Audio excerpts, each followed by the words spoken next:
Can everyone hear me now?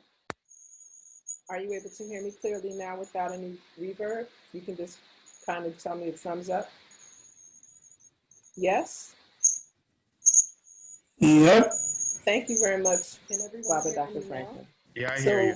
Are you able to hear me clearly now without any reverb? You can just kind of tell me a thumbs up. Virtual panel discussion. Yes? In recognition, servants. Thank you very much, Baba Dr. Franklin. Yeah, I hear you. Fiyahbun. Are you able to hear me clearly now without any 1878, that is kind of and reflection panel discussion of in 2020 recognition and I am Dr. Chenzira, Kahina. I serve as the director of the Fiyahbun Caribbean Cultural Center here at the University of 1878. That is the only historically Black college panel discussion in the Caribbean and land grant recognition and I am what we're going to do.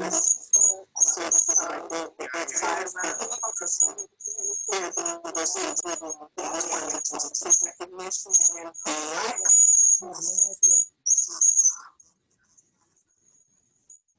it's coming garbled still.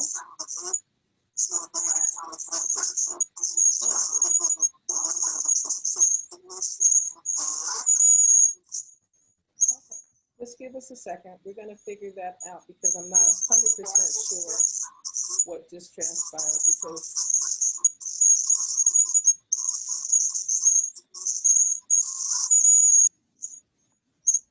just give us a second. We're going to figure that out because I'm not 100% sure what just transpired.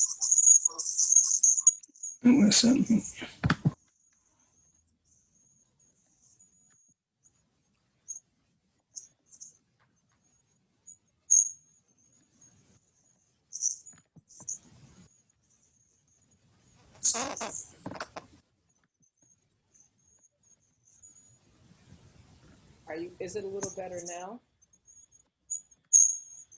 You go right ahead, Dr. Franklin, so that we can move the program forward, and I will mute my side. I'd like to introduce Baba Dr. George A. Franklin. I'll go right ahead, Dr. I was trying to get this thing back together. I lost everybody.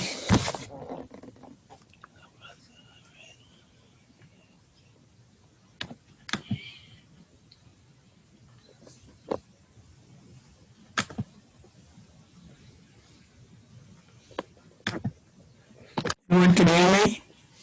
They're awaiting you, Dr. Franklin. Okay, thank you. We're going to begin today by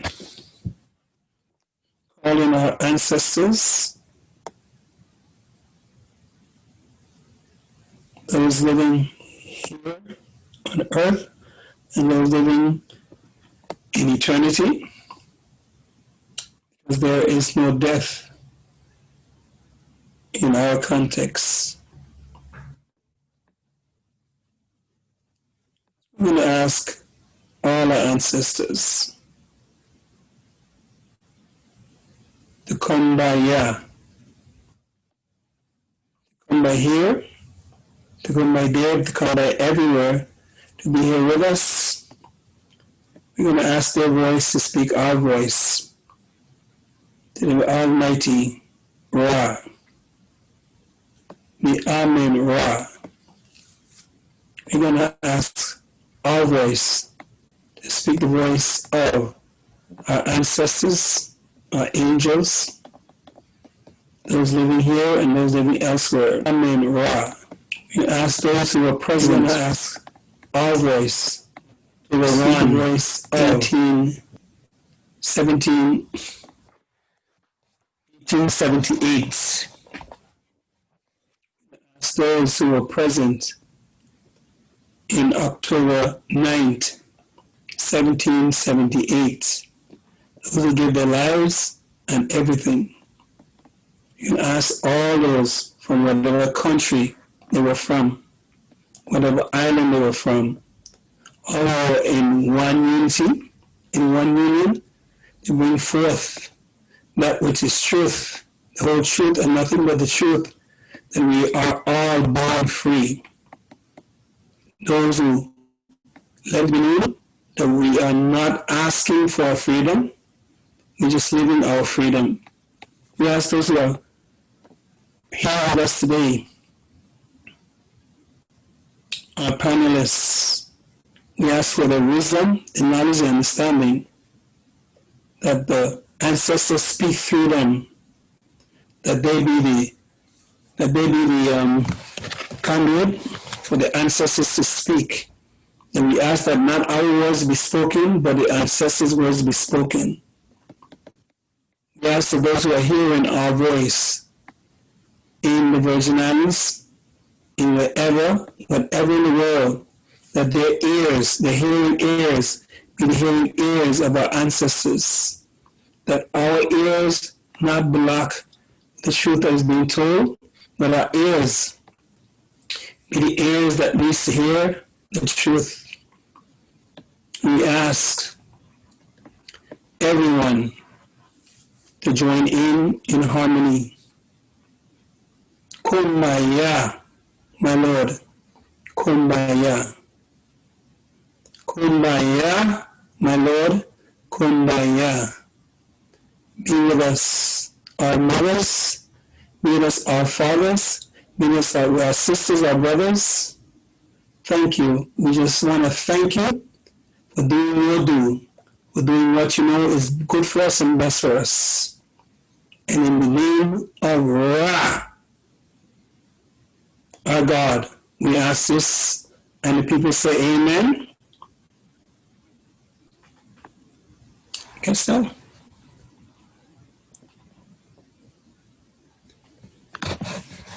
Okay.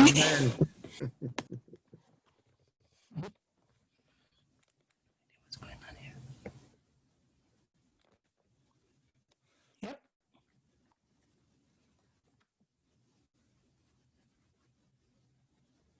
That's it. What's going on Is that here? a little better now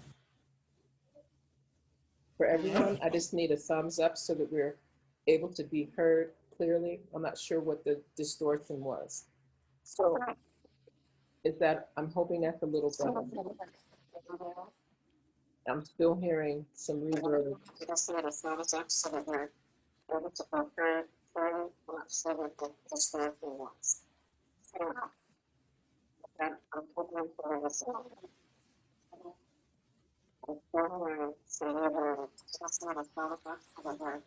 So, okay. Got it. Now, we're good now, right? We're better now? Can everyone? Yay! Progress. I have fun, all of them. Okay. Woo!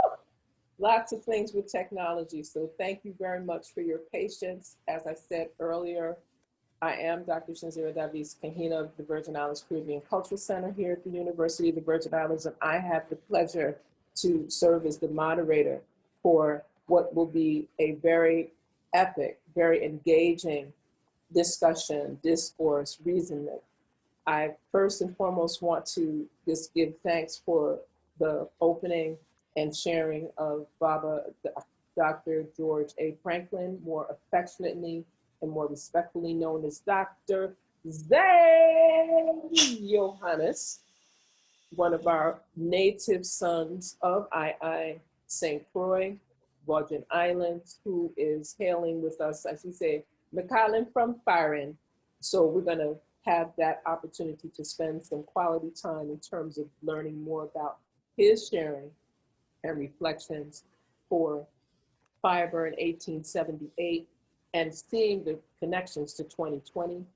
Part of what we're going to also have our opportunity to share here will be from other native sons and daughters of the sacred lands from right here in the Virgin Islands. I'd like to acknowledge Caroline A. Browne, a ethnobotanist, graphic artist, activist, more correctly for me, trailblazing steward and keeper of all things cultural, all things socioeconomic and engaging. We also have with us Sister Queen Mother Oceana James, another daughter native to the soil of II, who has served as an educator, as a activist, or trailblazer. You'll see it's this common piece here, and an educator and a phenomenal performing artist, you know, studying on graduate levels in fine arts. And we're very thankful to have her here.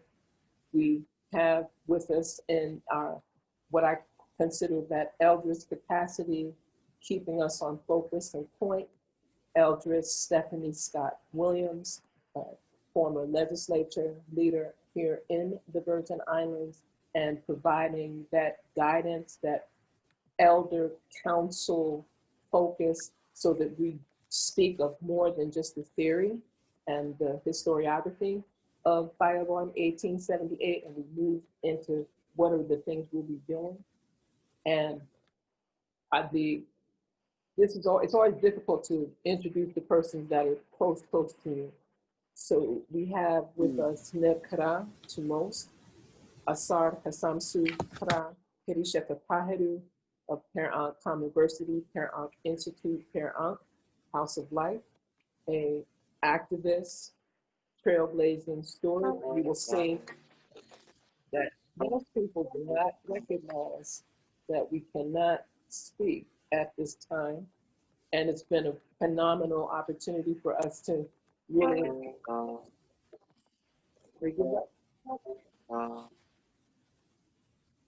even when you, okay, it could be your phone. No. I'm hoping that the sound is better now. Eldress, if you can confirm whether or not it's a little better now. We were having some reverb. We had two things playing at the same time in the beginning. So just confirm to what has taken place. Yeah, people are forgetting that. There we go. We'll make it happen. We'll make it happen. So I just want to welcome everyone to what is going to be a very, I'm referring to it as a very engaging panel, primarily because each of the panelists, the invited panelists, have experience in a variety of areas that are linked to not only humanities and social sciences, but also other arts and sciences that govern the universe. So this is going to be part of the work that we're putting together to support and assist in having homegrown panel discourses that are properly recorded and digitized, so that persons can really have a more accurate analysis, a more accurate perspective of what transpired here in II, St. Croix, St. Thomas, St. John, Water Island, this region that people now call the Virgin Islands, and specifically giving honor, tribute to those ancestors, our ancestors, that took the charge, put their foot down, declared our side or iron side when labor relations, labor engagements were so poor, even after emancipation, even after so-called improvements here in particularly St. Croix. So today is the day, October 1st, is not only contract day, because believe me, a number of us are still navigating through the realities of contract day in 2020. This is an opportunity for us to take moments of reflection and thought. So I'd like us to go right into the discourse, and what we had decided earlier, and it was very informal, was to be able to first just speak of what October 1st, 1878, and Fiyahbun in particular, means for you. And then we're going to go in around, and then we're going to come back and reflect on how do we move from how you see the historical space to how things are now. Has it changed? And we're going to come to that in the second portion. So I'd like to ask Sister Queen Oceana to open up part of that discourse, and we'll give everybody, 4 to 7 minutes. We'll keep it tight so that way we can keep the discussion flowing. Thank you.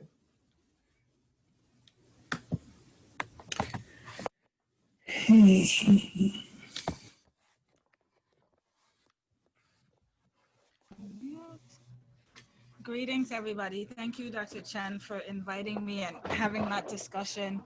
I want to give thanks before I start to not only the indigenous people on II and making sure to name the indigenous names of the lands that we are on. Right now, I am not on a land that is in my DNA, but I want to give homage also to the Lenape people of this Lenape land that I am on. Because, we are on stolen land. And to segue right into Fiyahbun Day, personally that this is probably one of my, if not the favorite, my favorite in a sense of not joyous, happy, but happy that my ancestors and the people of II took their liberation into their own hands and moved forward with that. It is important that we remember that these women, the 4 women that led the charge, the women that were working and toiling and the coloniality that they lived in, decided that enough was enough. And people followed, people planned, and to have that flowing, I don't even know where I left off, but what I was saying is that this day in particular is important to me because of the fact that we as a people, again, after other insurrections prior to 1878, decided, enough is enough. And we forwarded our self-determination. We decided this is what we're doing. This is what we need to do for us as a people, for our children, for our well-being, for our food, for our survival, for the retention of our land, for the retention of ourselves, and went forward with the plan. That thing, I think somehow, and I guess we'll get into that discussion later, somehow is missing in our culture right now. I don't know what caused the disruption. Well, I guess there are several things that caused the disruption, but we need to get that back because as Crucians, that is not in our DNA. This complacent, sit back and let people take advantage of us is just not us, is not me, is not in my blood. And so how do we get that back? How do we get that drive back is where I'm at. Because there's a deep, deep, visceral fear that I have for our children. What is going to happen to them? How do we make sure that we're leaving this land in a better state than we met it? How do we make sure that the work is being done? That we don't drop the ball, that we don't leave it harder for them than it was for us. We're supposed to leave it better for them. And that's what it is important to me. Not only the celebratory nature of Fiyahbun, because yes, it was pain and anguish and hardship. We had to alchemize the pain in order to survive. And we forged forward. So how do we pick up that spirit and take that spirit and take that energy and bring it forward to today into tomorrow? And that's where I'm at right now. And that's the reflection that I'm having. The sentimentality is great. The honoring and the homage is great. The recreations, the the tributes and the dances are great. It's wonderful. I'm a performer. That's what I do. But how do we move forward? That's where I am. Give thanks. Give thanks. So with that being, and thank you for putting that in that context, and I appreciate that the technical difficulties we were able to move through. I'm pushing this to the next level of engagement. Kara, would you chime in, please, and share your reflection? First of Fiyahbun 1878.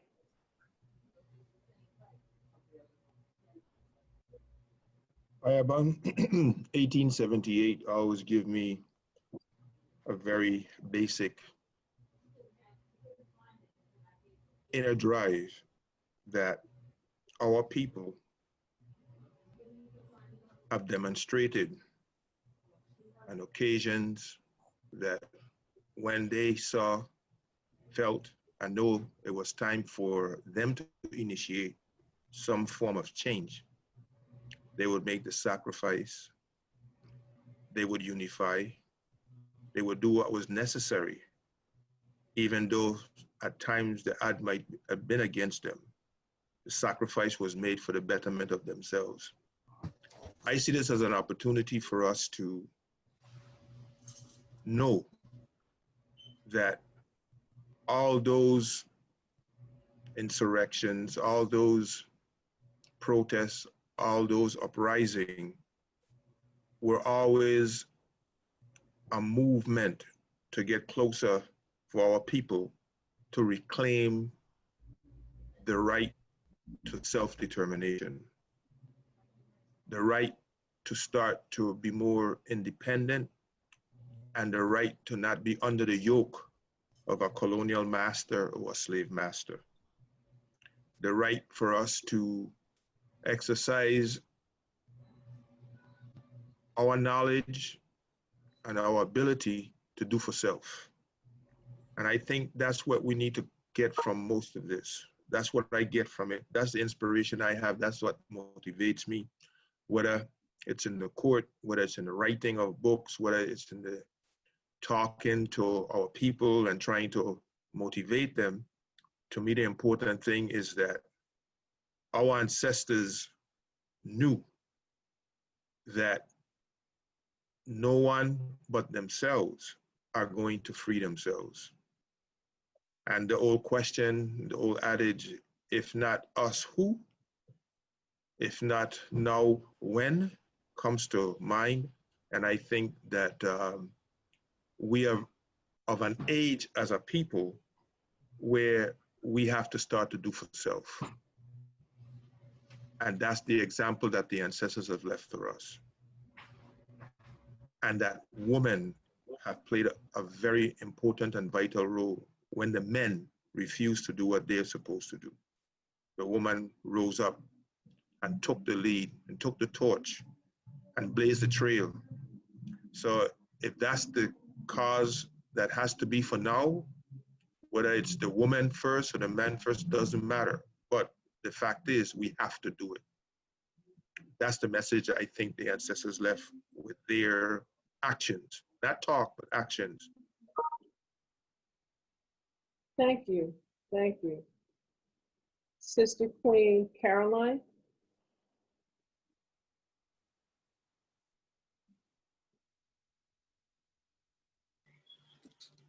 Greetings and good afternoon. I want to thank you for being willing to have this forum so that this information can be shared with Virgin Islanders, no matter where they are on the planet, because now is the time. And I give thanks to the ancestors, known and unknown, and all those who have helped us in our challenges to get us to this point right now. We have been searching and working towards self-determination since we got in this situation that we're in. 500 years of colonial domination and oppression, to the point where we ourselves seem to be happy and comfortable in these cages that have been created for us, not us realizing that we have the power to free ourselves in the things that we do and the manner in which we reason and operate with each other, even if we disagree on certain things. We have to come to the point and respect everyone's, I don't want to say opinions, maybe viewpoints, because we can learn things from people that we do not agree with. And so I say, forward on, palente, palente, palente, let's go. Thank you. Thank you very much. Well, first and foremost, I appreciate that when I say 4 to 7, you all chose to keep it under 3. So that means that the next step is going to get really engaging. So I'm very thankful, because part of what we desired to do, as persons were noticing earlier, we were just showing a couple of pictures so the persons would just have the context of what some of the work that's being done here is focused upon. There's been a lot of research around Queen Mary and the fire burn and what took place before October 1st. We even have persons that sometimes get a little dissuaded regarding what took place when, and the intention is so that we can transform how persons look at what took place in the past. And instead of being because it wasn't a celebration, persons lost their lives. Persons were executed.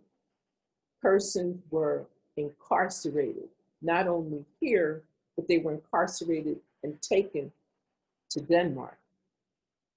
Persons were removed from the island, and no uncertain terms in terms of what transpired. Children were separated from their families. They were left as orphans.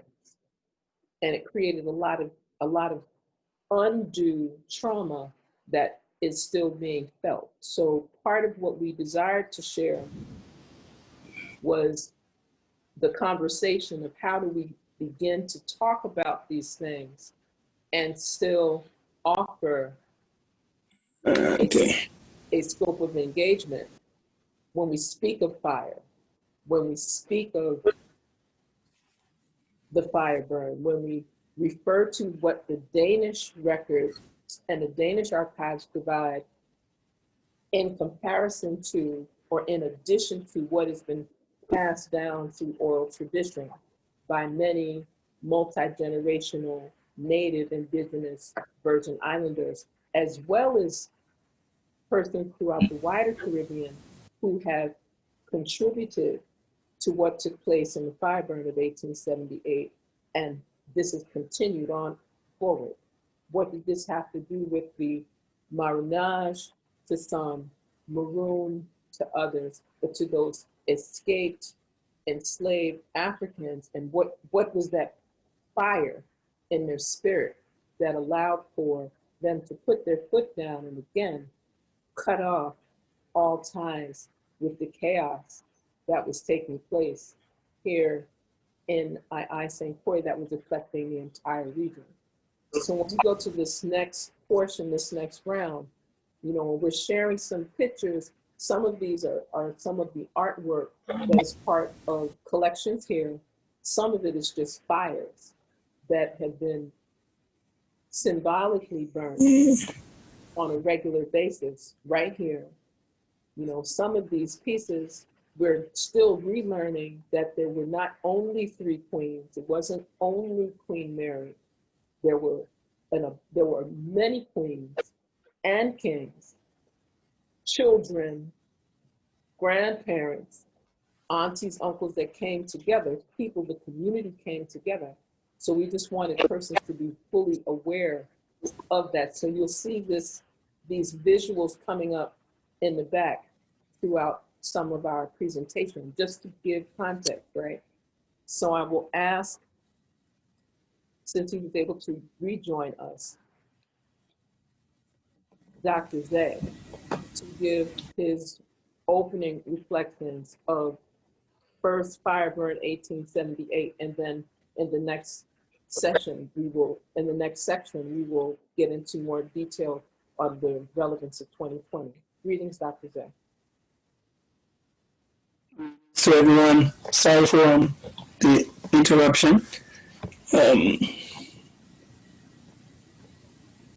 Today is a very special day, but I want to take from the context of the men, yes, because what hurts me sometimes when we talk about Fiyahbun, we talk only about the women and not the men. And for us as African, we always do things together as family, right? So it's not one against the other. It's always a family. And throughout the course of my life, I've not heard many things being said about the men who are part of the Fiyahbun. And they spoken out more than it has been throughout the course of the year. Because when you hear Fiyahbun, people the Queen Mary them. But for me, which I appreciate Queen Mary them, but we cannot and we should not forget that our men were part of it. And as we had Queen Mary them, they had a lot of kings, and especially two men, Joseph Lewis and husband, what's his name? But his name will come to me. Those two were the champions that led the men in what went on with Queen Mary. And what happens sometimes that we give the Danish government too much ease. Like the Danish government did a lot of bad things, and we need to be able to say that publicly, and because they're writing their history, which is not our history. They're writing their story, and the difference between a story and a story. So I'm glad we have an opportunity today to tell our story, so that our story can be told, and our story can be written for us, by us, and just to thank our ancestors for all the time they've done for us, our men and our women. Thank you. And that's the whole thrust of what we're bringing forward, because there's been a significant amount of research, publications, and many times, even though it's 2020, persons are still believing, and listen to the terms used, they are believing that there were only women, or that there were only 3 queens, or that there were only a very minute number of deaths.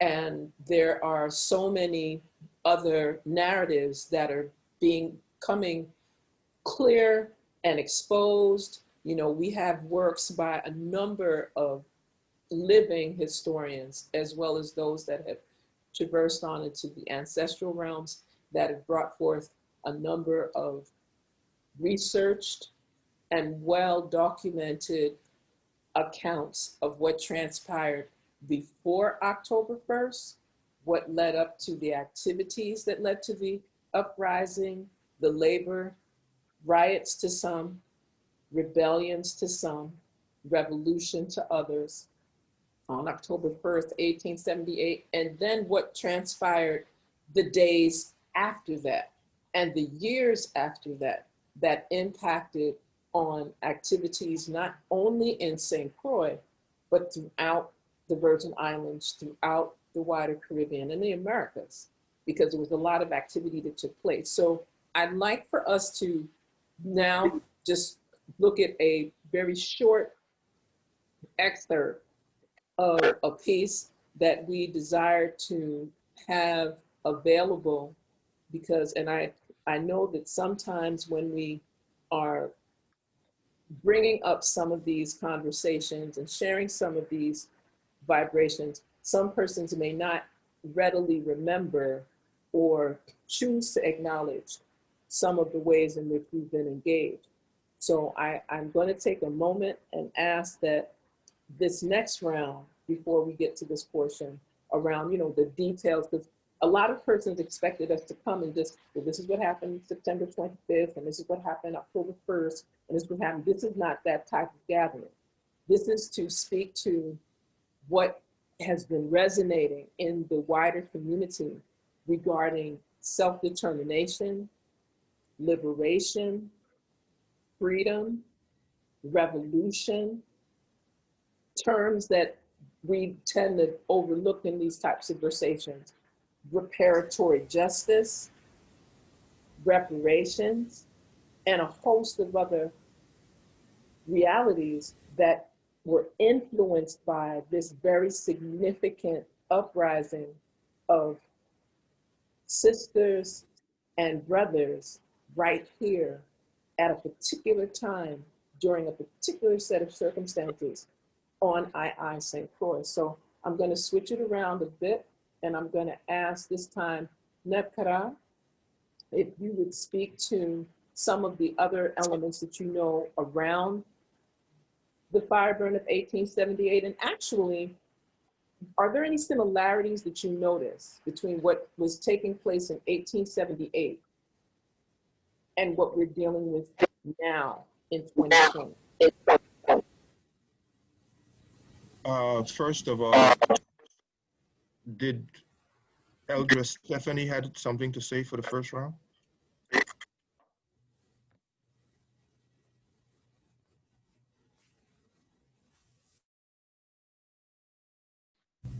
I stand down. Are you able to turn on your sound? My sound is on. I said, no, not did you. I heard you. I'm asking Ah. because I see Eldress Stephanie in the room. However, I am not able to hear her. And I'm not sure if that's by choice.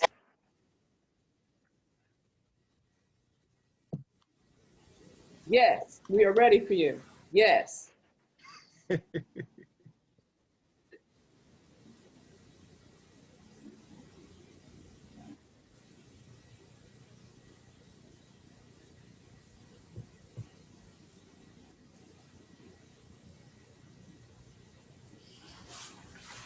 Okay. While she's turning on her, let me make sure I asked to unmute. I did ask that. The good news is that so far the technology. I got it. Yay! I'm unmuted. Right. Yeah, I'm here. I didn't hear it. I didn't understand what the AI was telling me. No worries, no worries. We appreciate you making time to join us in this forum, because this gives us an opportunity to make this an intergenerational discussion. I really am thankful for what you are able to provide for us, because the intention is to be able to speak literally truth to power and to give some other perspectives around what is customarily, an event. Persons look at October 1st as an event, and then on the 2nd, we move forward. So please share your perspectives around fire burn 1878 of the Stephanie Scott Williams. Greetings to one and all. Thank you, Dr. Chenzira, for facilitating this conversation, and I'm looking forward to many more. And thank you for the invite. I was listening as best as possible, and I thought to myself, what would our ancestors say? What would our ancestors on October 1st, 1878, look into the future of 2020, and what would they say? What would they say about the condition in which we find ourselves? And I'm looking forward to what we're going to talk about in terms of 2020. But that's a challenge for us to think of, based on what they have done. They've sort of set a foundation, a platform, a stage from which we are to launch ourselves from, learn from, and hopefully be as successful or even more successful, because they did the best they could with what they had. And we, with all our modern technology, I think can do a lot more. Oceana said something about concern about, I think, our involvement in things. And what was so interesting is that the retirees, a few retirees put a stop. I don't know if you all are aware of the Virgin Islands suspends nearly $1 billion a $1 billion bond sale, because the retirees filed a lawsuit 2 days before the deal was supposed to go down and put the brakes on. And that is an example of things that we can do, very powerful things that we can do. This is the same thing I suggested to the people with the PSC issue in WAPA. Put a restraining order out there, a cease and desist to stop WAPA, stop PSC from considering rates. And there was a way, that's a way in which we can demonstrate our power. And not only demonstrate it, this is a perfect example for all those who are lurking in the bank and saying, "Nah, I ain't gonna work." But the retirees did it 2 days before the deal went down, and they put the brakes on. So I think we have a good position to launch from. Well, thank you for those reflections, because again, we brought it right into 2020. And part of the intention has been to be able to discuss what happened, yes, and to give recognition, acknowledgement, honor to our ancestors, because again, they did this without internet, no social media, and not all of these technical connections that we seem to feel, have made us more advanced. When in actuality, the question becomes, have we really advanced? And how do we move our actions forward so that we can truly restore the forms of dignity, integrity, liberation, honor, and freedom that is due, and that's why the conversations always seem to move in the direction of how do we look at these historical occurrences and see the progression of what led up to that historical occurrence, in this case, October 1st, 1878. And why is it that that particular labor uprising, which has influenced all types of labor movements and activities here in the Virgin Islands, how has that shifted as we move into the third decade of the 21st century? Because we're in 2020, we're moving, there's progression. So I'd like to also open up this next portion, because again, we're moving in a direction to be able to speak to what are some things that resonate for you. So what are some things that we should be doing, or you would see as more engaging for our community of Virgin Islands to be doing as we move beyond October 1st, 2020, just in terms of that context? I will start with Sister Caroline.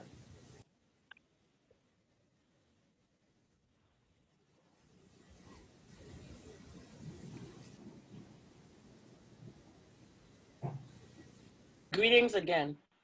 I think, first of all, those terms that we use, self-determination, freedom, liberty, what does that mean to each of us individually?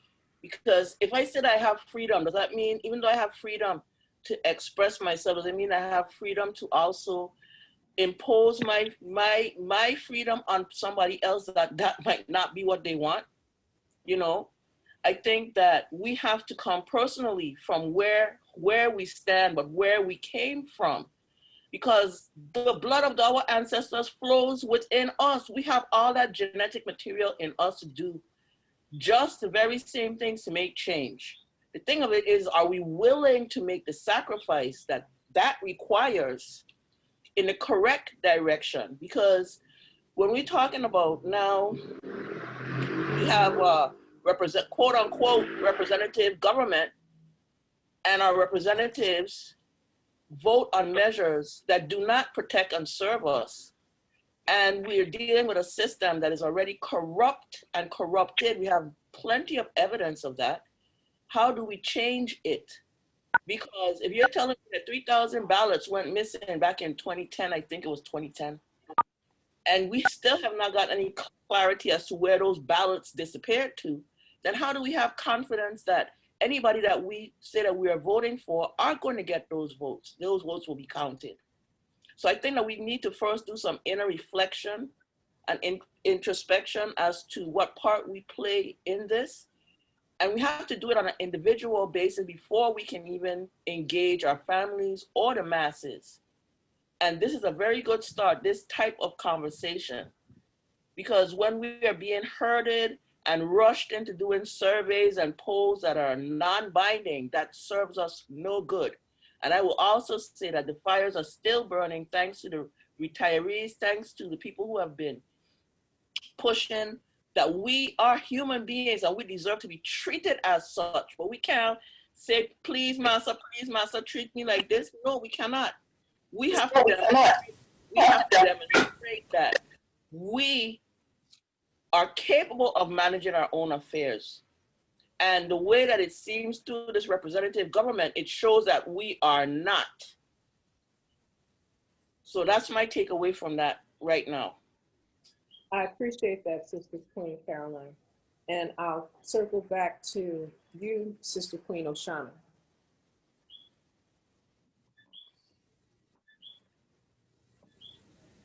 And we're commenting on where we are right now. Yes, in regards to what are some things that you would suggest, recommend, you know, and through the lens of the work that you have been engaged in to bring this forward? Yes. You know, it's such a multi-pronged attack against us as a people. And so our work needs to be multi-pronged. There's a lot of, you know, talk in the news about, in the national news, in America's news, about police brutality and such. And that work is great. The people who are working and fighting that front is great, but there's so many other fronts. So what cause, what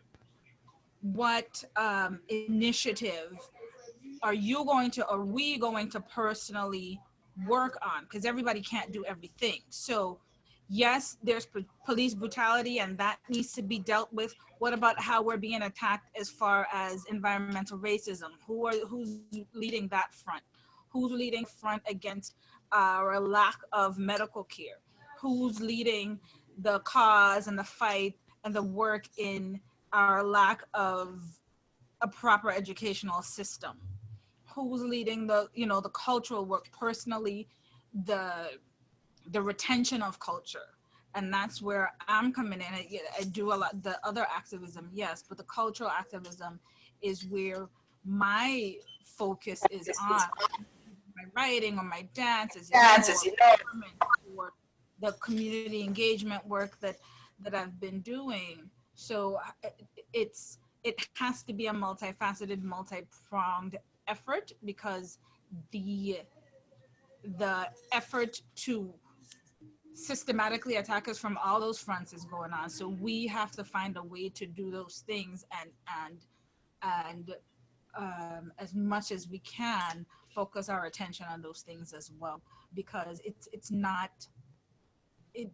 hasn't stopped. Medical apartheid was written 10 years ago and it was relevant then. It's been relevant 100 years before that, and it's still relevant, right? The work that our Dr. Blyden, Mr. Blyden, or Hubert Harrison, or all the other people that were on the ground for our betterment. It's the queens. Yes, there were men involved, but it was a woman-led revolt. It's still relevant. It's still relevant, and the issues that they were dealing with are still issues. People are still worried about their children's futures. People are still concerned about sovereignty and self-determination. People are still worried about the money in their pockets and how they're going to eat and survive. And we're fighting this still in this day in 2020, and that was 1878. So what is our plan? I think there's been talk and there's been, but like Queen Stephanie was saying, like what are the ways, what are the actual tangible ways that we can fight, that we can wage and forge forward, because that's what we need to do. And this kind of laissez-faire attitude that I think is plaguing a lot of us. How do we gather the people? How do we gather? Like you said, they were able to gather and plan and execute before technology, before internet, before telephones. So how do we take that sentiment and take that feeling and those actions and move forward today when we have it so much easier as far as communication goes? How do we do that? And I think that's where I am trying to, I think we need to, just on another note also, like I said, pick one thing. Where are we? Where are you? What are you interested in? If healthcare is your thing, then that's what you're going to rally towards. That's what you're going to do your work in, because we can't be pulled in so many directions that we're not effective in anything, right? So we got issues.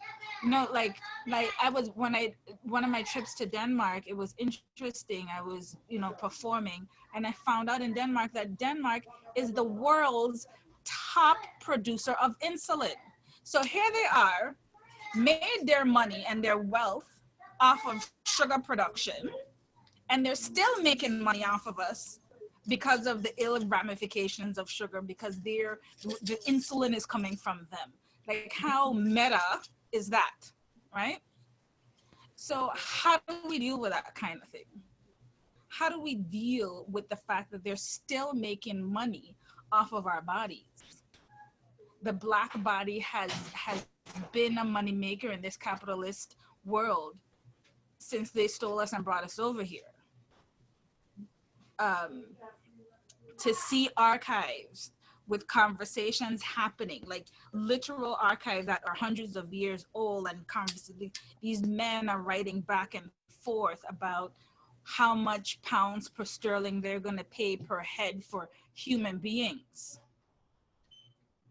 how much they were trading in sugar, how much they were trading in Madras. That's why it blows my mind. People on a day, I saw it myself. The conversation in the letter was how much Madras they were going to get for a person. They were trading people for clot. They were trading people for sugar. This is the kind of thing. And I don't know if it was you, Mood, or somebody else was mentioning about the trauma. We're still dealing with that trauma. That epigenetic trauma is still there. And we're still creating more trauma. There's no way that you read the names of the brothers and sisters murdered on the island in 9 months it was, I think. So that trauma, we're re-traumatizing ourselves, and that trauma we're gonna have to deal with in 7 more years, in 14 more years, in 21 more years, in 28 more years. We're recreating trauma. We haven't dealt with the trauma that we got from 1619. So, or it's so much 1493. work. It's so much work. Right.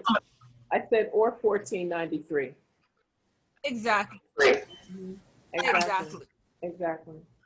Thank you for just bringing that whole, more historical space of engagement so that we could see how this shift in 1878 to the present and all of the other different elements that are linked to that. So when people say Fiyahbun, there's a component of that we need to really be more engaging in looking at all of the building blocks of society that roll into that. And with that, I'd like to ask Nebkara.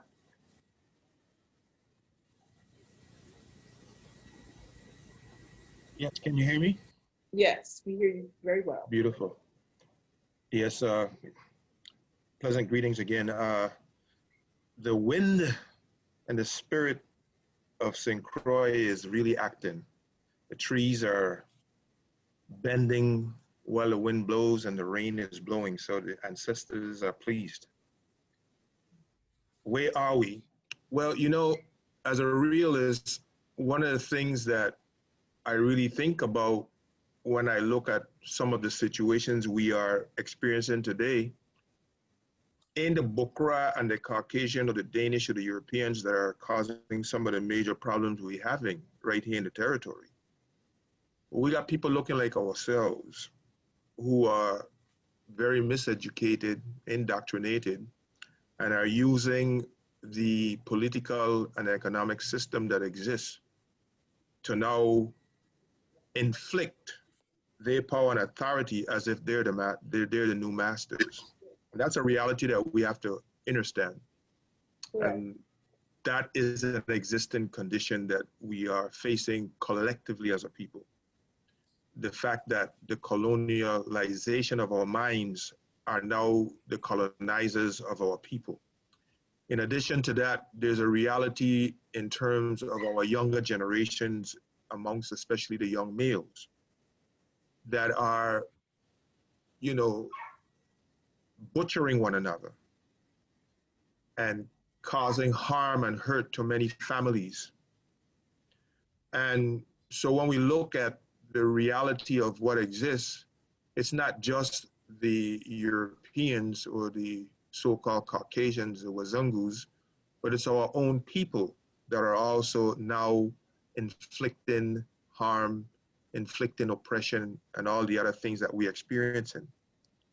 So when I think about our existing conditions, I think on fire, the fire of the mind. Fire brings light. And burning down the ignorance, burning down the stupidity, burning down the indoctrination and the colonizations of our minds, and liberating our minds so that we can now begin to build for ourselves. And one of the things that we have to look at is the reality that until a people decide that, like our ancestors did in 1878, that enough is enough and the existing system is not working for them, and they have to transform this situation, even though that at that particular time they took a step and did it from the point of view of labor. We now have to take the baton and break the cycle and take that step and start to implement what we need for ourselves, not from somebody else's thing that have been used to oppress us or colonize us, because we cannot change ourselves with the present system and the way it's working against us. So my thing is that quality education is one of the things that I would propose and say that we need to focus on. Quality education in a wholesome fashion on all levels, to include economics, politics, spirituality, environment, culture especially, are the things needed, because until we take such step to create our own environments, and we have a good opportunity here in these islands because they're small. We know each other. And those of us who are conscious, we need to unite and do like the Queens did. Start that fire burn and a mental emancipation. And I think that's where we need to be. That's where my mind is at. And it's like, I am not going to sit around and try to tell people we need to uphold the existing system and not change it. Those of us who know what we have to do, we have to start exercising our right to create a better community and a better society for ourselves, and to create and break this cycle that our children can have a place and can have a future in these islands. Because right now, the way it's going, gentrification is serious here. And it's making it so that it's unaffordable for us to live here in the territory. And it's now time for those of us to step in, hold those who are supposed to be leaders accountable, and also start to bring about models of change. That's where I think we need to be, and that's where I am. And thank you. Thank you for sharing that. And thank you for sharing that in the context of where we are at this particular time. So it's so important to be able to, again, look at what took place in 1878, use this time as a time of observance, of literally Fiyahbun Day, what some choose to just look at as contract day, because contract day is a little bit easier to say and remember. But Fiyahbun has that fuego, the spirit of our ancestors and what they no longer tolerated. So before we go into this next round, I really desired to share a small vision, if you will, of a piece that was done. How many years ago was that, Oceana? And at RICO? I knew that you would say that. I figured that would surprise you. But I'd like for persons to just get a snippet. Some persons were able to be there live, you know, but more than 10. I think more than 10. Yeah, more than 10. It was 2006. We were preparing in 2005, but 2006, there was an opportunity for us to do an actual Chautauqua. So I'm doing I just wanted persons to get a snippet, nothing extended, nothing too long, but just so that persons were able to know what was actually provided. And the key thing I would ask of everyone is to just confirm that they can hear it, because this is actually an excerpt of the component that's related to the Fiyahbun of 1878. And it's from a Chautauqua that was actually done on 3 queens, a queen of St. John, Queen Brefu, a queen of St. Croix, of course, Queen Mary, and a queen of St. Thomas, Queen Keziah.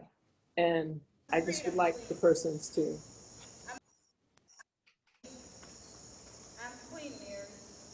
My birth name is Mary Thomas. I live on St. Croix. I'm a Cruiser by the sweat of my brow, but I'm born in Antigua of the British West Indies. I learned that my people come from Africa. So I come from a long bloodline of matriarchs, a long line of queens that lead the people which part them then. I live in on the Western Plantation, Estate La Green, but I have worked at Spratt Hall and Williams and Punch too. I am one of the great queens of Fiyahbun of 1878, the cane field worker who is tired. Me tired, I tell you, of the oppression imposed on us by them exploitative master them. Them say we're only cane field workers, but we are much more than that. See, me tired of this work. Me tired of it, you understand what I tell you? Them say I neglect and abuse my children. Them call me thief and a rabble rouser. But what I do for my picnic. If I take this food to feed my family, we will picnic them for yam. But when Booker takes things, them take whole plantation, nation, and even people, and them say I a troublemaker. Always making narm. But I just want my freedom, and I don't play the role. So help all of we be free. Let's be there right now. You see, it's tired. I'm tired of this foolishness them call contract business. We workers want for freedom. And we're going to clear the road. You understand what I tell you? We want for freedom. And we're going to clear the road for help all we be free. Let's be there right now. Then say, we only keep field workers, I think you're right. But we are much more than that. You understand what I say? Yes. We are much more than that.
off their island expenses and sacrificed their military forces stationed at Kings Hill and at Frederickstead by removing them. This left these areas defenseless. So in trying to make St. Croix a place for more bullcrap to come to, the planters and the writers them lie. Them claim to how peaceful St. Croix is for the rest of the world. That in 1877, the Colonial Council of St. Croix, in an economic statement, them abolished all the gendarme them outside of Christian State Town, which make we feel to want to rise up against them. And that's just a snippet of some of the historical context that is shared.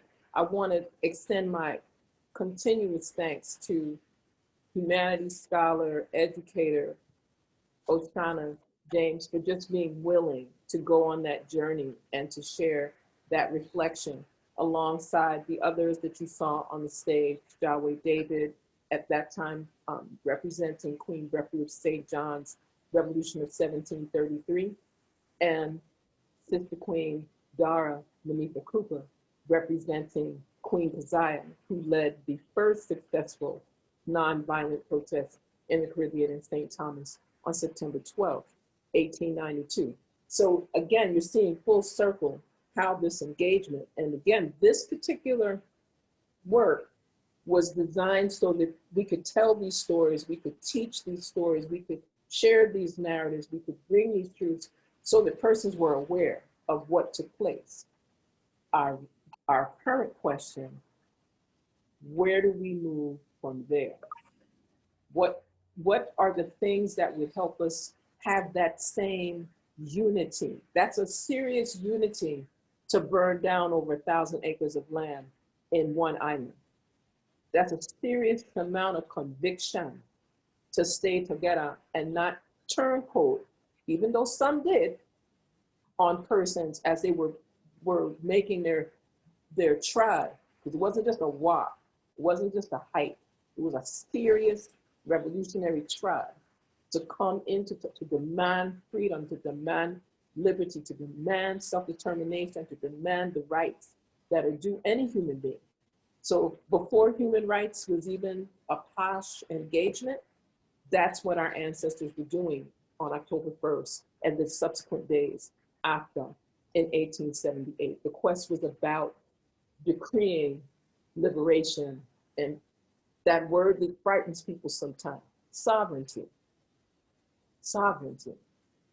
right? So with that, thank you so much, Oceana. So I would ask, I'm going to step to Eldress. Would you like to share a reflection based on some of what you've seen in some other areas that you sense that we should be doing as we progress in 2020? I would like to. Can you hear me? Yes, we can. We hear you very well. Okay. Well, we're all on point.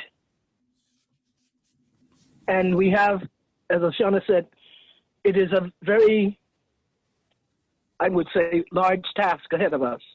However, we need to farm it out. K.R is interested, and his focus is on education, and he broke it down into several subdivisions.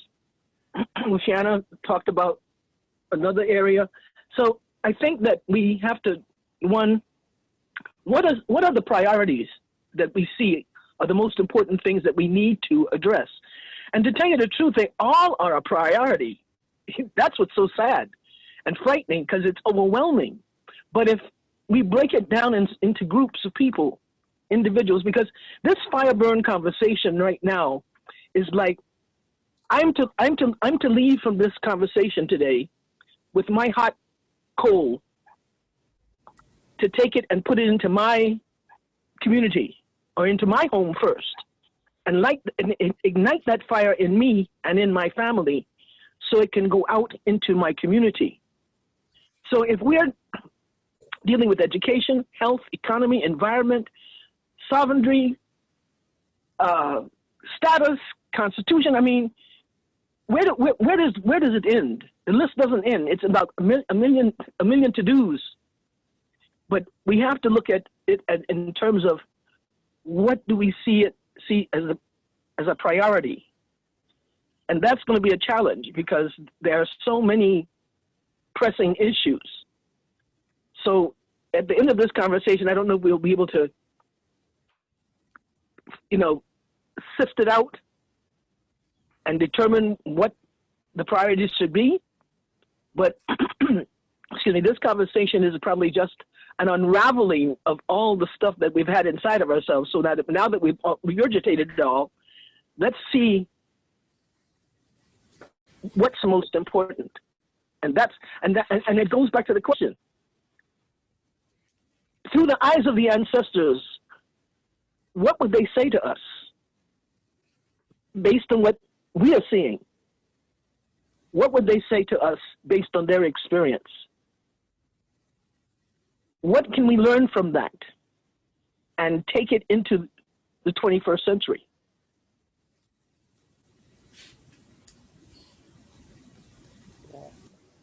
That's a powerful question. No, it's not just that's it. That's a very powerful question. So I'm putting some of this in the chat, and I'm encouraging persons that are able to see it. And you should have been able to put some of your conversations inside of the YouTube page. If not, for persons that are looking through the YouTube page that has been posted in Facebook, we're encouraging you to put your comments or your questions in those spaces, because as quiet as it's kept, we're navigating between both platforms so that we're able to actually, entertain certain questions in that regard, or comments. Comments are welcome, yes? So I would like to move in the direction, similar question, expanding the conversation, because these conversations, it's somewhat difficult to have this conversation because I know of persons here in the VI, St. Croix, Virgin Islands in particular, they don't even participate, even when organizations like the United Caribbean Association, UCA, hosts activities in Frederiksted every year for nearly 40 plus years, that there's this kind of resistance, we can't carry the torch, we can't do so and so. And I mean, some of it, I recognize the source of the fear. However, there should be something that we can do in recognition of this significant day, because anyone that's working in any component of governance here in the Virgin Islands understands contract day is still in effect. Persons, the fiscal year ends September 30th, and the new fiscal year, we can use more sophisticated terms, starts October 1st. So this is a significant day in terms of the socioeconomic engagements of the Virgin Islands and this part of the Caribbean Americas. And it's also a significant day. This is the 142nd anniversary since this occurrence. And that should have been given some degree of acknowledgement and recognition, especially in our educational systems, definitely in our respective departments of labor, tourism, etc. It should have definitely been a source of mention, just in regards not only the horrors and the terror, but what took place to make that many hundreds, thousands of people come together on a particular course in a particular time to do a particular action, right? And so I really give thanks for the way in which you frame that question, Eldress, Stephanie. So, Dr. Zay, would you like to weigh in on some of this conversation? Definitely. Okay. Yes. I need to ask the question, when will the fire go out? Okay, the challenge we're having is that you may need to turn your sound down just a little because there's a lot of static. So if you can just, okay, there we go. There we go. I'm just asking the question, when will the fire go out? Right? Our ancestors never out the fire. Daylight. Yes. And we are acting as if the fire went out and somebody burned the fire, and the fire goes out, and say, "Quite is fire went out from 1493, the fire never went out, right? We are revolutionary people. And we need to understand that that is within our DNA, right? St. Croix is a DNA that's in our revolution, right? We have more history of revolution than any other island in the Caribbean, if you knew that, right? If you see it, if you know history, in more than any other island in the Caribbean, St. Croix people have always been revolutionary, yes? So I need to ask a question. The question I'm asking, like, we have to define ourselves for ourselves and stop asking people to define us, right? And we are already free. We don't ask you. Freedom is not what you ask for. Freedom is what you're born with already, right? So we have to practice knowing what we know who we are, right? So when you have the European defining for us what freedom is, then that means we're asking one, Master, can I be free? No, we don't ask for freedom. Freedom is what you ask for, freedom is what you live, right? And so therefore, we need to ask ourselves, who are we? Where are we? Why are we? What are we? When are we? Who are we? Right? So we have to define ourselves once again for ourselves, because I think a lot of times we define ourselves based on somebody else's culture, somebody else this and somebody else that, and then we become like them, me like nobody, right? Me like nobody. I am like who I am like who we are, and so we have to begin to define ourselves. We don't ask Webster Dictionary to define us, because Webster Dictionary can't define us, because that's racism, right?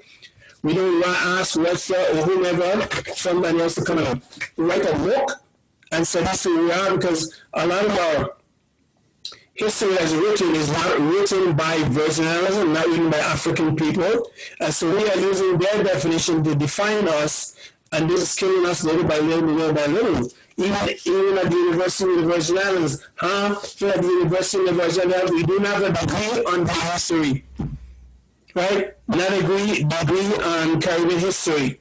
So that's an insult to all of us, right? Like, what? And so our children don't know us. They don't know who we are, right? I'm not an African American, with all due respect. I'm not an African American. I can't and will not behave like an African American, right? So it's like, okay, and African American, they have their sense of history, but it's not us, right? And so when I hear we have to have their history, we don't teach their history even in the schools, right? So how would I show them who we are if we don't tell them who we are, right? If we don't consistently tell them who we are and who we are and what we are about, right? So we have to define ourselves, because our ancestors, they didn't just get up and say, we have Fiyahbun, right? They sat down, right? And they planned everything from day one to day one, right? From Budo and all those guys, they planned everything from day one to day one. That's the success of what happened, right? So unless we have a plan, right, those who fail to plan to fail. Planning is very, very important. So for me, I think we need to plan ourselves and define ourselves and who we are. So why and who are we? Who are of us will come and sit down together like, okay? What plan can I have for everybody, right? Because if there's many different ways in different places, then we don't have, right? So one day, so we have to say, okay, we're going to plan. We're going to plan it because we are a planet, right? And people are planning, right? And so I want to say that and keep that to mind, right? So secondly and lastly, we are already free. I want to reiterate this again. We are already free, right? And we have to keep telling people that we are already free. We have to show what our freedom is. We have to show who we are and what we are, who we are, and what we're about, right? We have to stop trying to be like somebody else, anybody else, and just be ourselves, right? So Whenever you go any place and tell people I'm from Virgin Islands, you ask me a question, right? I'm from the Virgin Islands. I'm from no other place, right? And so therefore we have to keep telling ourselves, because our children don't know who a Virgin Islander is. We have to fight like who's a Virgin Islander. We don't have, that's not a fight we have to fight, right? We all know we came from African ancestry, or we are Caribbean people. That is not a fight we have to fight, right? Then let's define who we are.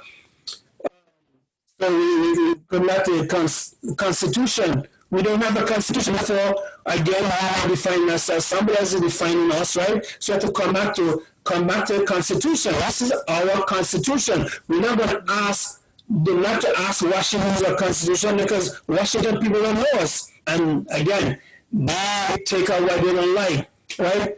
And finally, we have to one day be our own people then, right? This is our own island, and we are talking about ourselves for ourselves. We have our own way of thinking about. So therefore, we need to have our flag. That flag is not our flag, right? Right. The Constitution is our person's flag, right? And so when we come back and we go to Mack and tell them, okay, this is where we're going to be, then we are, for me, 100% absolutely positively free. And thank you very much.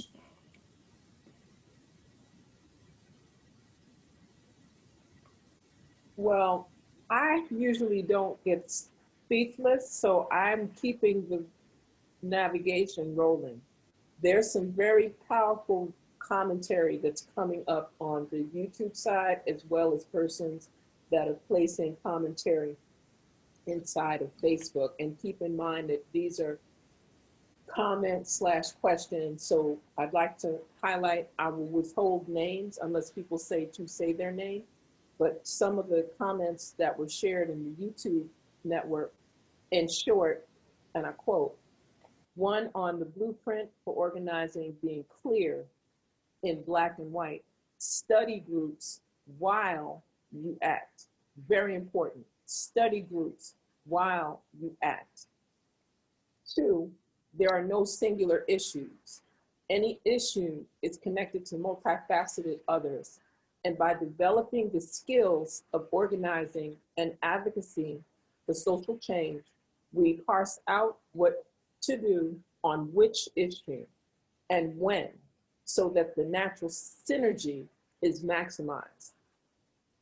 The other piece that was shared in that regard is just the importance of recognizing these internalized ops in terms of the singular issues that Elder Stephanie pointed to, and the organizing skills that Oceana shared as well, because it gives us end of quote, it gives us an opportunity to really open up to some other conversations and how we're going to move many of these discussions so that they're not just a discussion or a feel-good session or a talent show about what happened historically, but we're moving in a proactive direction, gathering the synergy around what we've learned in terms of history, culture and traditions, in terms of the sociological ramifications of things, the psychological ramifications of things.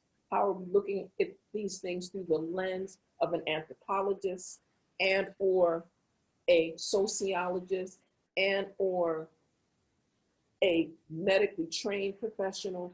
How do all of these things settle in the context of what serious global pandemic reality we're experiencing right now? Whether it's connected to what people have come to call the civil rights movement of 2020, human rights, reality check 2020, the health pandemic affairs, and the new normal that is making it so that persons are now moving from a place of already being oppressed, repressed, and depressed, and traumatized and terrorized, to then moving that whole discourse to another level. All of these things are directly tied to Fiyahbun 1878. People were tired, weary. The more correct term would be weary, but they just were tired and they had enough. So with that being said, so thank you very much for those reflections and adding on to what was shared by Elder Stephanie, Dr. Zay, as well as what Oceana has shared, what Sister Caroline has shared, as well as Nepkara Asar K.R. So I'm going to navigate against, because what is happening is another layer of discourse, right? When we start to look at what people are saying. And I want to go back to that conversation, because what we're seeing, and it's really, we've encouraging person, we've had some wonderful shout outs to, for us being able to pull together this commemorative day. And I want to highlight that some persons have also shared the fact that they agree. Exactly, and I want to quote this one, exactly. We can't ask to be free, not even demand, just do. Just take our taxes, our liberty, and he is correct, referencing what Dr. Zay just shared. There's commentary around the importance of how great each of you all are as well, these amazing panelists. And I want to thank those that are bringing this kind of conversation to the forefront, because sometimes we do not get an opportunity to move in these types of circles, to have these types of conversations without making them so full of this is what happened October 1st, 1878, this is what happened on the 2nd, the archive says such and such, but we're actually speaking of the process, the synergy, and the lack thereof, and what transpired, what happened to the families that were impacted by the fire burn of 1878. So we've heard, I want to reiterate these points: health, education, economy, environment, community, constitution, and how do we prioritize? How do we prioritize? So I'm going to go now to Nepkara. I think I did it the right way. Yes, nope, I stand corrected. Caroline, I stand corrected. Sister Caroline, let's go, because we're moving towards, we want to be respectful of everyone's time. We know that persons are enjoying the discourse, and I'd like for everyone to share their open-ended reflection. What is the message for the 2020? What is the message that you'd like to share with our listeners, our viewers? Well, Dr. Chen, as you speak about the environment and the lovely Maroon Ridge behind you, without the environment, we cannot live. We'll have no air to breathe, no clean water to drink, or no food to eat. And unfortunately, because we, and I say we collectively, not necessarily those in the panel, continue to pursue capitalistic gains by destroying the destruction of our environment just to bring in money, while we're here scratching to buy food to eat. And you tell me that I'm free. Yeah, I feel free. But every time I go, I want to throw a line over Croix Bay or West Indian Company. I can't do that because why? All the fencing and everything around there, because of quote unquote border protection, we're protecting against the terrorists or whatever it is. And yet we are in an island prison in this beautiful land. And I can't go on the beach because I don't have proper access. I have to go from a boat. We're not growing enough food so that we can sustain our population. These are things that we need to, we have a Department of Agriculture. These are the things that we need to be doing. We need to collectively say, okay, Dr. Chen, Dr. Franklin, Sister Oceana, we have land plots. Let us take the time to build up each other and help each other plant food to eat so that we can service our families and our neighbors and encourage them to do the same thing. But you know what? A lot of times it does not begin because people do not see it being done. We hear talking, but do we have some place to go back and say, I could go pick some plantain and yucca and mangoes and all these things so I could sustain myself, so I could even breathe the air, And so I think that we need to deal with the things that directly affect our existence. Clean air, clean water, and access to clean food, as well as affordable and accessible medical care, which is basically non-existent from before the hurricanes. We will keep using those things as excuses as to why this and this. So that's a lot of malarkey, because a lot of these systems were broken before Oma Maria rained themselves down on top of us. So I think that we need to first start by securing our families. But even if you don't have any land per se, start growing food. Grow it on your porch. Do container gardening. You know, when you go to the beach, okay, so you didn't leave the garbage there, but walk with a garbage bag and pick up some of the garbage, because still our home. We're going to sit and say what? Well, that's what the government, this is where the government hire garbage workers to collect the garbage. But it's our garbage, and we want clean beaches too. And these are the things that we must take responsibility for ourselves, instead of this dependency that that has been created. Because we depend on these external sources to have a sense of pride. Like, you don't have a sense of pride within your own self.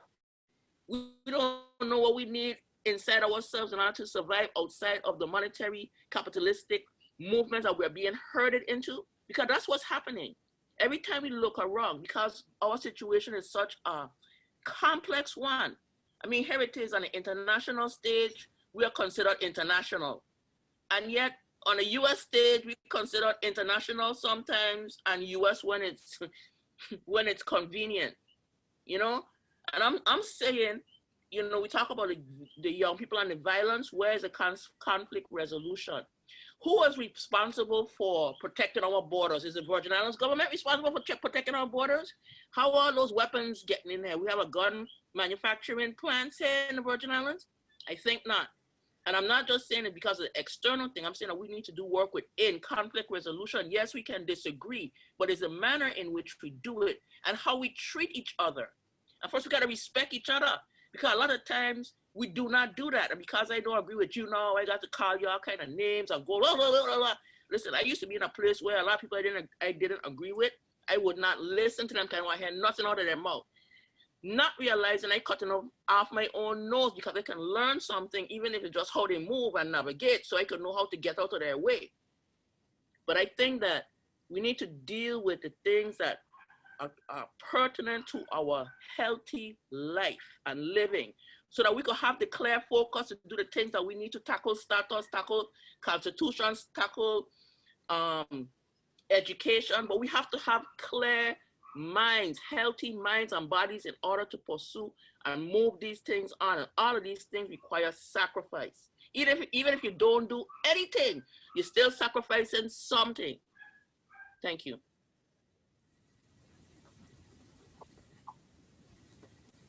Brother Franklin? Thank you.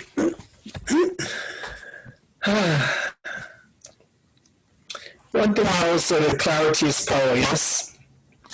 The person with a clear mind has a sense of what they're doing. And so I thank you, Dr. Chen, and everyone here. That it looks like confusion, but it's not confusion. It is helping us get a sense of clarity of who we are, what we want to be. And thirdly, as African people, we are spiritual people. And we must not allow our spirituality to be thrown out the window, right? Because it is our ancestors. Our ancestors have always been spiritual people, and spirituality and divinity have always been a part of who we are as part of African people. So we have got to begin begin clear for ourselves our spiritual journey, because it is a spiritual journey. We are in a spiritual battle, right? And the weapons of our warfare are not carnal, right? And so therefore, our spirituality is very important. Spirituality without making any excuses for your spirituality. We cannot make excuses for our spirituality, right? Because that is who we are. We are the first beings that came to the earth, right? We're the first being that came from the ancestor, the first being that came from divinity, right? And so, because we're the first beings, people always look to us as African people as to lead in the spiritual journey, right? And so, I pray and ask our brothers and sisters, please pray, not P-R-A-Y, P-R-E-Y, right? Because a lot of people P-R-E-Y think it's P-R-A-Y totally different thing, right? Secondly, I ask you to walk humbly and carry your walking stick. Because if we don't carry our stick with us, they can stick it to us, right? And that's part of spirituality, right? We have to carry our spirituality with us. And finally,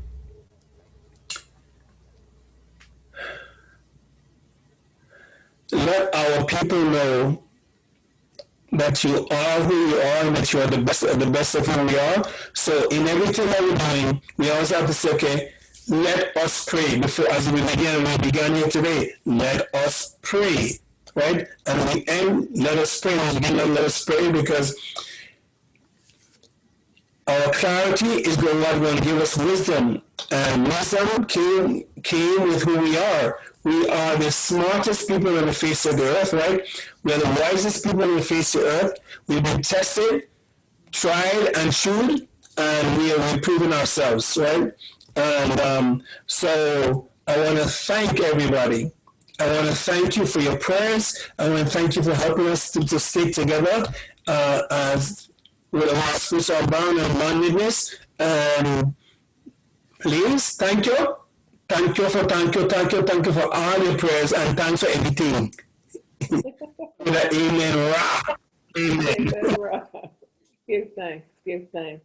You know, and Sister Oceana, you know, please share those reflections and navigate through all of the elements, because sometimes, you know, we've gone down the road with torches, we've done performance productions, we've done educational outreach, we've done, you know, go to the farms, we discussed and engaged, not just discussed, but engaged in economic development, all of these pieces that were discussed and shared here. So I'd like for you to, you know, provide a culminating element. Because while we know that you got that, you know, we got that wisdom spot in the front. However, we know that, you know, that we are very thankful, very grateful to have every single panelist here provides that thread to the tapestry that allows us to move beyond a talent show. Not that talent shows are bad. When it comes to Fiyahbun, 1878, this is a movement that has never stopped. There was Fiyahbuns, a number of them before 1878, progressing upward. 1878 is the one that was remembered because of the intensity at that particular time. Some persons don't even talk about what happened in the 1750s or the 1760s, as you notice, all the time. There was always resistance to unjust behavior and institutions by colonizers and entities that were and tend to remain the sources of power that we should make sure that we or 1493. Yeah. Yeah, I was saying, or 1493, when Columbus couldn't even come. You know, they call it Columbus landing, but Columbus never land, right? Because that's the spirit that we come from. So culminating, you know, it was such a blessing to be able to see faces. I know my Kalalu in the freezer. There we go. But it's, you know, Queen Mary, Queen Matilda, Susanna Abramson, Queen Agnes were Afrofuturists. You know, I just gave myself goosebumps. They were able to not only see, identify, plan, and attack the contextual things that were being thrown at them and their families and their communities, but they were able to see a future for themselves and their children. They were able to imagine a future for themselves and their children and move forward to that future. And I think that's where we need to be. You know, Bottom Belly was a rebel of the 4 women. She was in and out. She was fighting. She did most of her living in St. Thomas, but she was in and out of jail her whole life because she was saying, no, I'm not following this prescribed thing of what it means to be a woman in the 1800s in the Virgin Islands.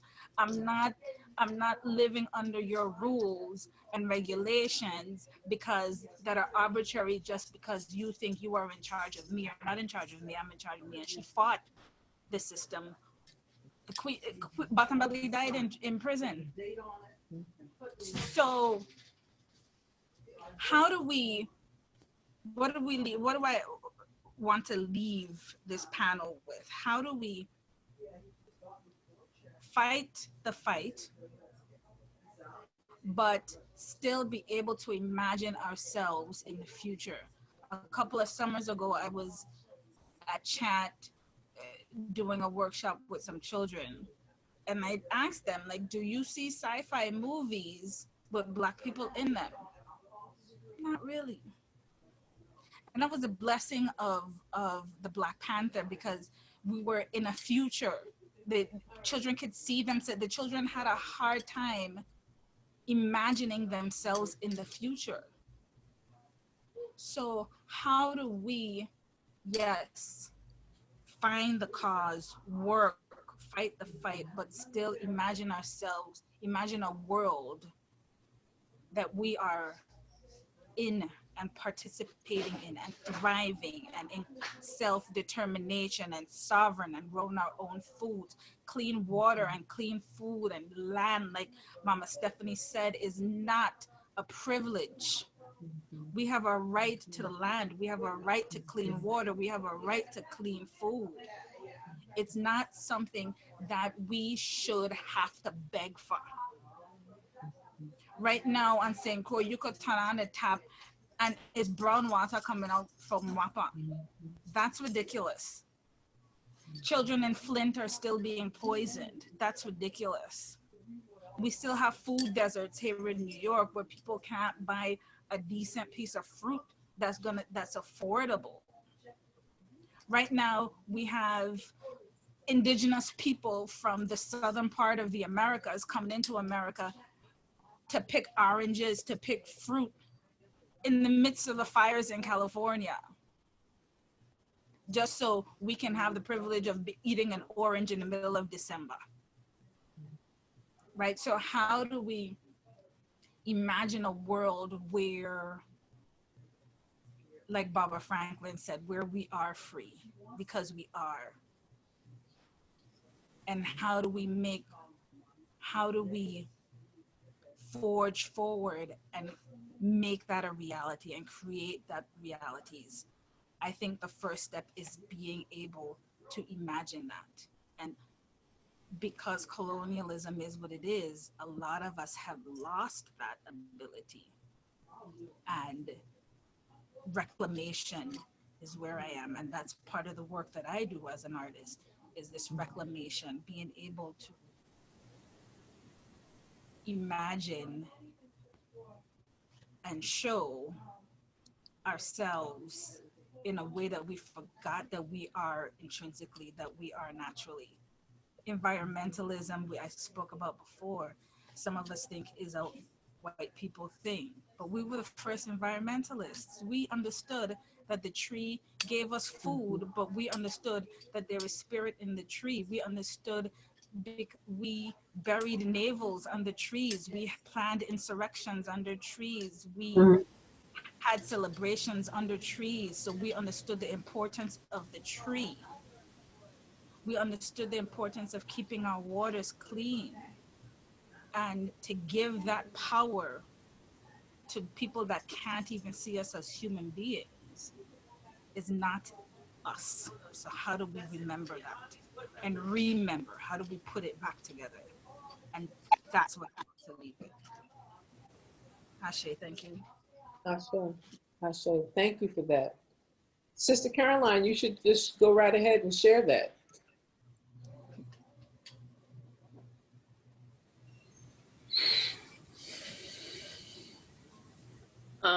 My comment was that we should include the children in all the things that we do, whether it is, I trying to see, the demonstrations, meetings that we have, the children need to be there. That is how I became a community activist, because I've been doing this since before I even knew I was a community activist, sitting at my parents' and my grandparents' feet, going to meetings about the free beach movement and all of these things. I didn't even know that this was a path that was cut out for me, and it slips up into all other aspects of life, period, because you have to know who you are and what you stand upon in order to move forward, so that you cannot be knocked down by any of the waves of negativity coming forward, you know? And our children are our future. And right now in the Virgin Islands, our children's futures are being mortgaged. Children and grandchildren and great-great-grandchildren's futures are being mortgaged. And we're going to need to find a way to put a stop to this. But I thank you. I thank you for having this panel, Dr. Chen. Oh, the other thing I wanted to mention is that in 1878, I think it was October 4th, the French, British, and somebody else Navy came to help the Dane and the Dutch, came to help the Danish put down the labor riot of 1878. And if they can have so much colonial power and fear because Black people start to stand up, they should just tell you the power that we move in with if we move as a Black people, that we are unstoppable, okay? But we all have to be on the same page. Whatever the goal is, we have to be on the same page. And I thank you, because the land grab situation in St. John is still going on. You see, the Department of Interior and the Danish government, they have all the records. So they know they've been stealing land. Just give the people back their land. What's the problem? Why have to be stressing to go pick some palm leaf and thing to go make hat and thing? And you telling me I trespassing and the trees are free? And you're stealing my land right from under me, right in front of my two eyes while I still right here watching you, and I feel powerless to do anything about it. And if people are supposed to be quote unquote representing us are not doing anything about it either. And so what do? We have an island prison. That's why I tell people, yeah, let me have my island prison. At least I know how to navigate. But this is becoming ridiculous now, because people are spending hundreds of thousands and millions of dollars to buy and steal property from Virgin Islanders. And I say Virgin Islanders' lives matter more. Ashe. Thank you. Thank you for your reflections. I asked Asar K.R. as we get, because we're moving towards closure. Say Nefer and Ashe to that, Sister Caroline and all the others who came before her. And I want to thank my beloved Dr. Chen for keeping this fire alive and passing the baton. And I'd like to start to say that we must have confidence in ourselves, strong confidence in ourselves, because we have a rich past and a rich history. We have a time when we didn't need anybody from outside of Africa or any place that we dwell for us to be free and live free and have clean air, clean water, clean food, and clean, clear minds, because we were in control of our destiny. And we live in a time when, in 1917, people decide to sell our next people and their land and decide that they're going to determine their rights and they're going to determine their status and they're going to take our freedom or attempt to take our freedom. And at the time, our people were not at the alertness and the consciousness that we have today in terms of self-determination, having the so-called knowledge and the wisdom of law, the knowledge and the wisdom of economics, the knowledge and the wisdom of health, the knowledge and the wisdom of politics. When you look at what we have to start looking at what we have collectively, because we have a lot already collectively. Our problem is that we're not united. And if there's the one message that October 1st, 1878 must clearly bring to us in these times, as well as 1848, 1733, and 1892, was the fact that the people were united, that they hold one head, that they were harmonized, that they had a plan, and they worked their plan, and they implement the plan. And they knew that in order for that plan to work, sacrifices had to be made. And sacrifice was made, blood was spilled, lives were lost, and people had to bear the burden of the decisions made for the betterment of the future. So what I would say is that right now, those of us, even though we might not be a large quantity, but a few quality needs to come together, and we need to do what we have to do. And wherever we are, whether we're in St. Thomas, St. John, or St. Croix, we need to start to come together and accomplish certain things. Work the plan, establish the plan, and move on. And one of the things that we need to do is to let people in our community know that we have a special claim that we can make right now. And that is, we have the opportunity to reclaim these islands as ours, as part of our reparation for the work our ancestors did without pay, because everybody else before them have gotten theirs. Denmark got their reclamation or their reparation in 1917. The plantation owners got theirs around 1849, 1850, because the king had to pay them for the decisions Van Schulten had made, and they got paid for every slave or property that they lost. Everybody else have gotten theirs. America has had theirs, and the billions that they've reaped from having these islands and the refinery here and all the things that they've benefited from. Everybody except us have benefited. So it's time for us to benefit.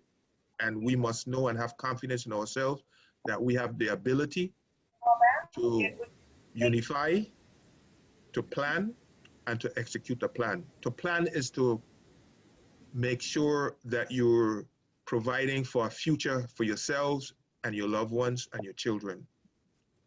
And that's what I think we need to do. Every plant, every animal, and everything that lives plan, and they plan through the reproductive system, because every living thing reproduces itself, and in that self is a plan, a seed. So we need to plan, and we need to implement that plan. And I think we can do it, and let us get together, the few of us, and keep the coal alive. And I'm gonna leave you with this. One day I was listening to a Vietnam veteran for the United States talk about fire and about barbecue. And he said, I like to use this example. He says, if I'm gonna start a barbecue in the backyard and I get everything ready and I have one piece of coal, will I be able to do my barbecue?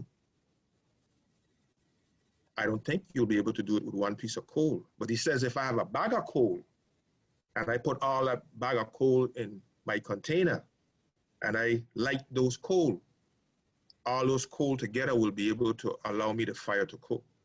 So as one of our elders say here, 1-1 guava, well, 1-1 coal and 1-1 spark can keep the fire going that has never ended. The fire that's within our heart. As long as we have life, we have fire. And as long as we have fire and we have light, we can move for our freedom. Let's reclaim these islands. Let's plan for ourselves, and let's not use other people's model, but have the faith and confidence that we could create our own models. We could create our own models in politics. We could create our own models in economics. We can create our own models in education, in environmental laws and science, and all the things that we need to develop ourselves. We can grow our own food. We can do whatever we desire to do as long as we come together, plan, implement a plan, and work together. And that's the message that I share. And that's the message I think our ancestors have left in the sacrifices they've made in their uprising and their steps and move towards self-liberation and self-knowledge. Let's move on. And thank you, my beloved sister, for hosting this beautiful day and having this panel to meet. And let us move on and do the work that we know that we have to do. Ashe, Duante. And with that, viewers and listeners, we want to thank everyone for engagement, and we're asking Eldress Stephanie to do that rollout, that just take it to the level. Bring it. There we go. Eldress, Greetings. Greetings again, my brothers and sisters. I'm on fire. This girl is on fire. Okay? And the fire started with us today. We are on fire. Individually, and the 5 of us or 6 of us who are here. Yes, we need a plan, and we do have a plan. And the plan must begin with us individually as a person. Then we must plan with our families, so that this ripple can go outward. Because people are not going to follow deadbeats. People are not going to want to align themselves with do-nothings. We have to live what we believe. We have to demonstrate it. Those of us who want to plant food are doing so. Those of us who are going to stand up against this non-binding referendum in November, what a waste of good time and money, because we can do better than that. In fact, we should even present the Constitution or the status that we want. Exactly. We have to define ourselves before we move forward, so that people can know what they're moving with and what they're going towards. And we can do this. We will do this. We must do this. And it's going to take work, friends. It's going to take work. And no, we don't have to be worried about the people who are not ready to come along. Let's take those who are willing to get on board and move on. There's work to be done, but this conversation is the beginning of the Fiyahbun of 2020. Go in peace, be well, be safe, and burn them down. Yes, burn them down. I knew that was going to come forward. I want to take a second to just thank each and every, thank you so much, Elder Stephanie Scott Williams. Thank you so much, Sister Queen Oceana James. Thank you so much, Baba Dr. Zay Johannes, formerly known as Dr. Reverend George A. Franklin Brio. Thank you so much, Sister Queen Caroline A. Browne. I'm like, you all just brought so much, and you know, Ms. Herishetapaheru, you done know that I give thanks for you giving that anchoring engagement and the support. So, you know, as a cultural anthropologist and other pieces, you know, everyone here has shared clearly what trailblazers in I Federation, St. Croix, St. Thomas, St. John, everything represents, and the fact that we were able to keep this within the time we intended, a little bit over, only because of our tech, and we really are thankful because the intention has been to bring truth to power, to offer a acknowledgement, a recognition of the great fire burn of 1878 and all of the sisters and brothers and aunties and uncles and children and grandparents that truly came together. That's the key. They came together. One course, one voice, one sound, one strength. And even those that attempted to deal with that divisiveness did not get to supersede in regard to burning things down till there was change, some change. So our focus, 2020, let's move this forward. We see what's happening in the world. This is our time. This is our charge. It's an opportunity for us to move things into a very engaging space.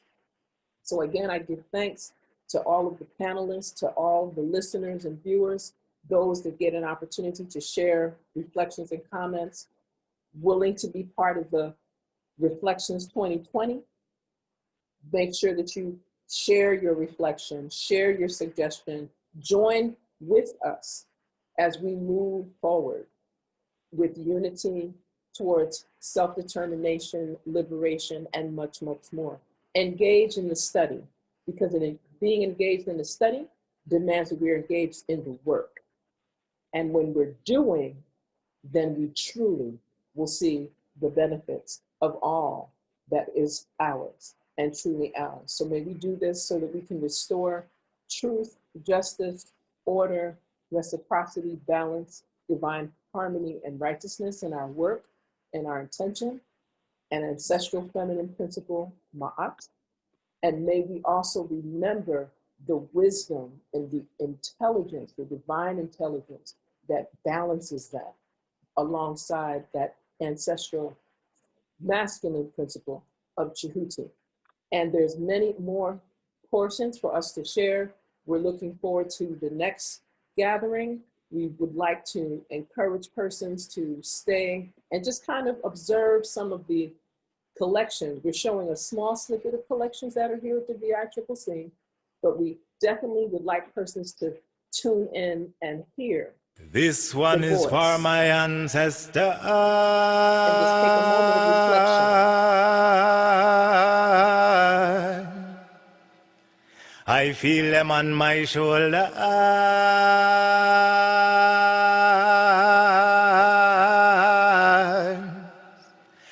Begging me to drop bombs like boulders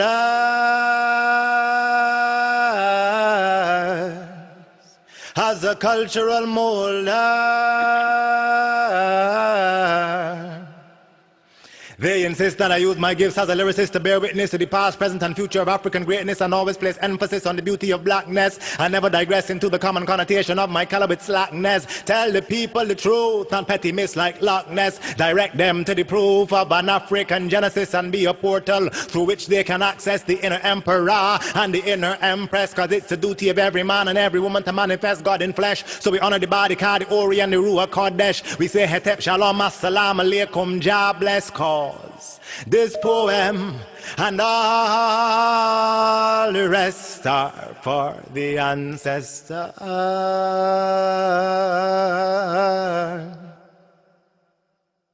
We stand upon their shoulders.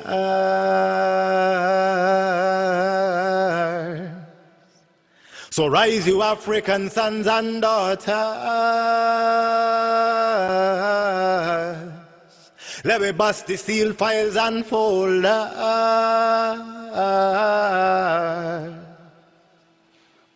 You see the people dying, but you know not what they're dying for.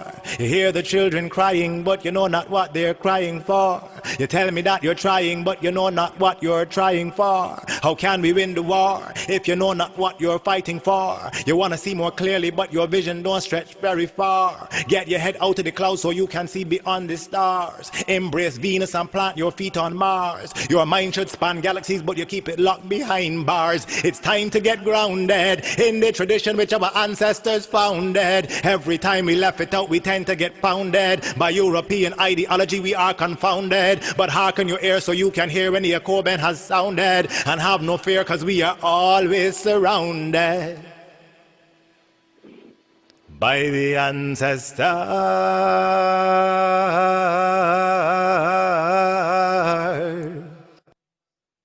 They're wrapped around my shoulders.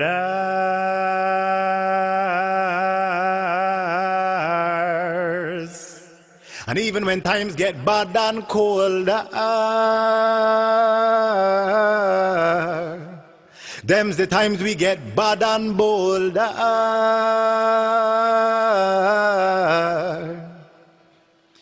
The spirit world is accessible, it's permeable and it's porous. The ancestors sit behind the veil patiently waiting for us. They implore us to join them in chorus, to fight against those who would detest and deter us. But some careless Ethiopians think that somehow the plantation owners now adore us. And if we stick our heads in the sands, our enemies will ignore us. But if that's what we think, then we're on the brink of extinction like Tyrannosaurus. No time to blink, time to link with that and those which came before us. Like the Sphinx, which is really Horem, Haket, and Heru, who is higher than Horus. None but ourselves can free our minds, and none but ourselves can ensure that we are victorious. In a world of criminals, the righteous man and woman is notorious. But have no fear, stand firm by your God and also by your glorious ancestor.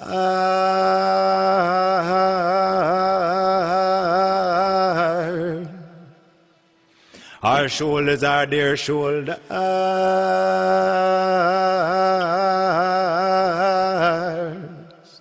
They say that beauty is in the eye of the beholder. Well, what a beauty it is to behold that which is ours.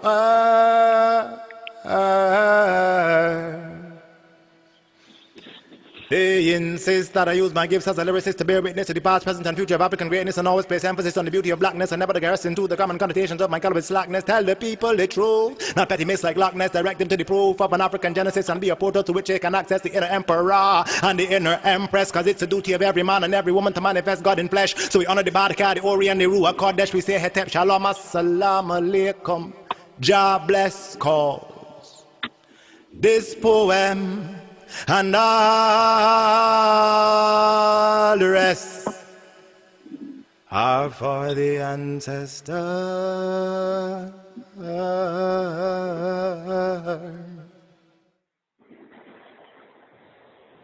So with that, and that's us sharing from one of our very own Caribbean grown lyricist, spoken word artist, Brother Adrian Green. I definitely just desire to give thanks to everyone that's on this. And let us remember, Fiyahbun 1878, reflection in action 2020. I'm looking forward to the next opportunity where we get to share. And I'm really giving thanks for everyone that has been able to support this. And again, I thank all of the panelists, the viewers, listeners. Mwah, mwah, mwah. Much love and blessings. Hotel, give thanks. It's been a joy. This has been a joy. Hotel.